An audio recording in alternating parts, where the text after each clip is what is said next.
Hi, my name is Hannah Allison, and I am the Pro Bono Programs Administrator for the State Bar of Texas. And I was part of the panel this morning on Earth, Wind, and Fire, Disaster Resiliency.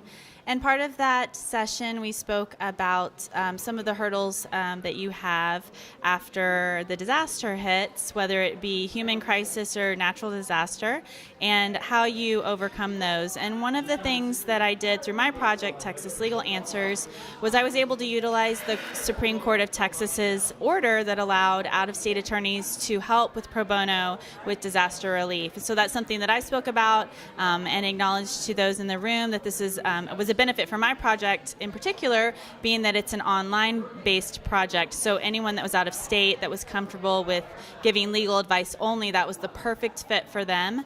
And so I was able to elaborate on that and explain that we actually had more out-of-state attorneys sign up into the project than we're currently we had in-state attorneys.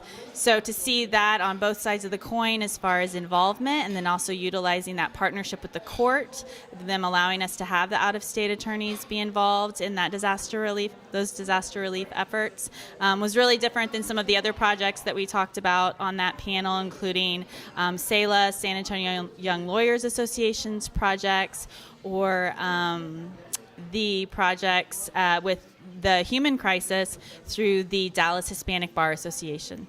And I was part of the panel today on pro bono projects, some of the pluses and minuses of running a project, how you get it started, where's the funding come from, and things like that. So my pro bono project is actually big part of my job in a program at the State Bar, texaslegalanswers.org, and it's a free online legal advice clinic for low-income Texans. And one of the projects that I'm able to do with this program is to go out and handle e-clinics, whether remotely from my desk or actually go in person and provide a little bit background on pro bono culture at the bar, pro bono support from the bar, and then how Texas Legal Answers works and the kind of client questions that you see.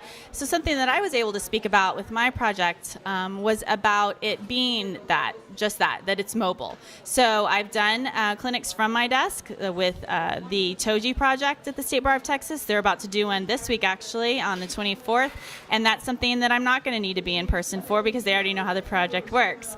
With San Antonio Young Lawyers Association, I was able to go down to San Antonio, do a quick explanation of the projects, and then we stayed, and it turned into a networking opportunity for them. We hung out at Summer Moon Coffee. They had donated coffee and pastries, and we just had a great time. There was a great vibe. St. Mary's Law students came and joined in, and it was a really great evening. So that's unique about my project, and that was something I was able to share with the audience.